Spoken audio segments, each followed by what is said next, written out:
moments later.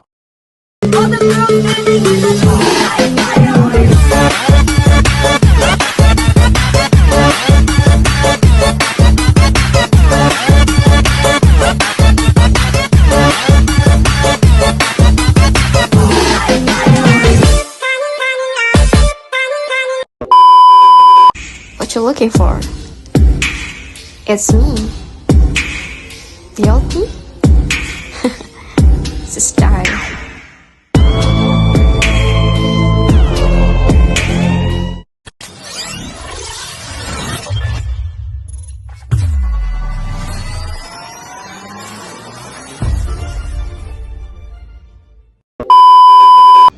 Pengertian konstitusi dan konstitusionalisme merupakan dua kata yang saling berhubungan dan saling meneguhkan eksistensi. Secara harfiah, konstitusi diartikan sebagai segala ketentuan dan aturan tentang ketatanegaraan. Kata konstitusionalisme diartikan sebagai paham pembatasan kekuasaan dan jaminan hak rakyat melalui konstitusi. Menurut Jimli Asidiki, ada 10 fungsi konstitusi, yaitu yang pertama, fungsi penentu dan pembatas kekuasaan organ negara. Yang kedua, fungsi pengatur hubungan kekuasaan antar organ negara. Yang ketiga, fungsi pengatur hubungan kekuasaan antar organ negara dengan warga negara.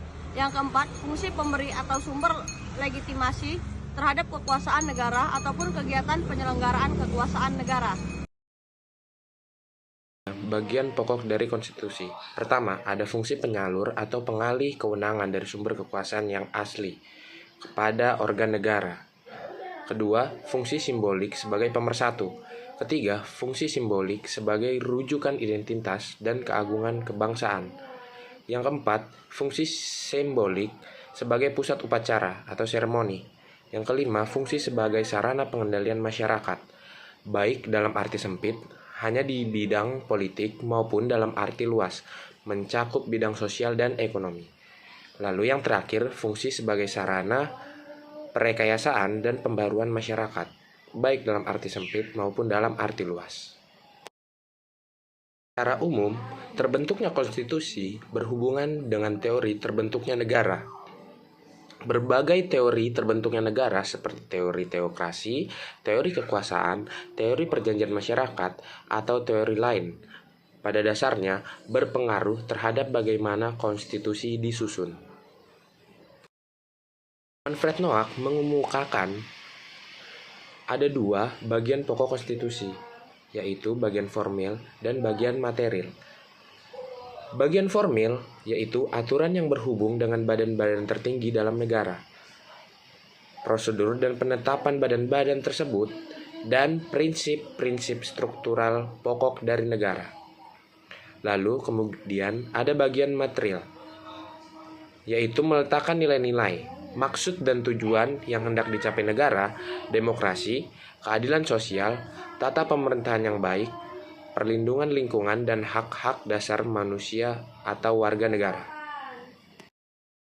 Salah satu nilai yang dianut dalam paham konstitusionalisme adalah supremasi hukum. Konstitusi sendiri mempunyai kedudukan paling tinggi dibandingkan dari kekuasaan. Supremasi konstitusi sendiri dimuat dalam pasal 1 ayat 3 pada Undang-Undang 1945. Dalam ketentuan tersebut dinyatakan bahwa Indonesia ialah negara hukum.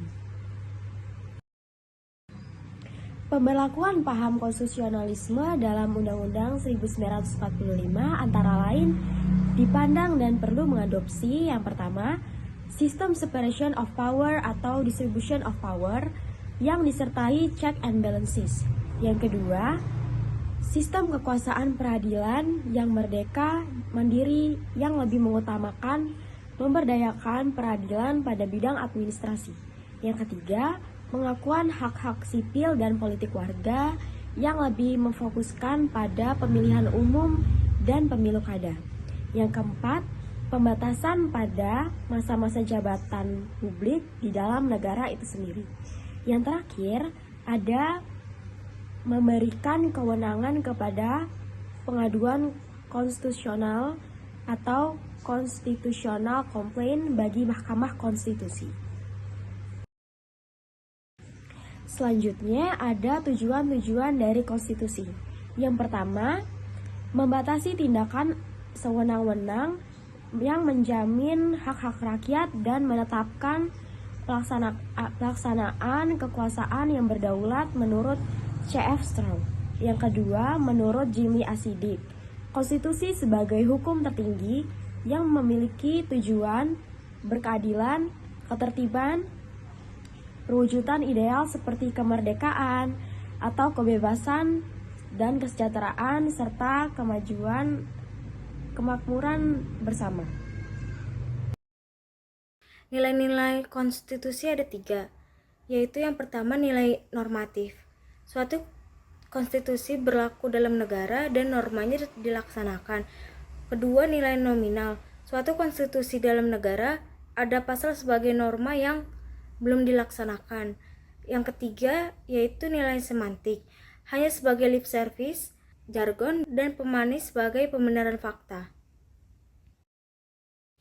Konstitusionalisme politik lebih menekankan pada legalitas proses di mana hak-hak didefinisikan, dimajukan, atau dibatasi melalui undang-undang dan tindakan pemerintah. Suatu negara mungkin memiliki konstitusi, tetapi belum tentu konstitusionalisme. Misalnya suatu negara memiliki kediktatoran, di mana kata-kata diktator adalah hukum, dapat dikatakan memiliki konstitusi, tetapi tidak konstitusionalisme. Supremasi konstitusi dalam negara konstitusional. Supremasi konstitusi menunjukkan konstitusi ditempatkan yang lebih tinggi atau supreme di Amerika Serikat. Misalnya konstitusi dikatakan sebagai the supreme law of the land. Perubahan konstitusi. Perubahan konstitusi ada 2, yaitu perubahan formal, menarik melihat praktik yang terjadi di Amerika Serikat. The first 10 amendments yang dikenal sebagai Piagam HAM Amerika Serikat dilakukan 2 tahun setelah Konstitusi Amerika Serikat berlaku. Yang kedua adalah, sejak saat itu perubahan konstitusi melalui formal amandemen lebih sulit dilakukan. Sejak tahun 1951, hanya 17 amandemen yang disetujui. Bahkan sejak tahun 1971, tidak terdapat satupun amandemen yang disetujuinya.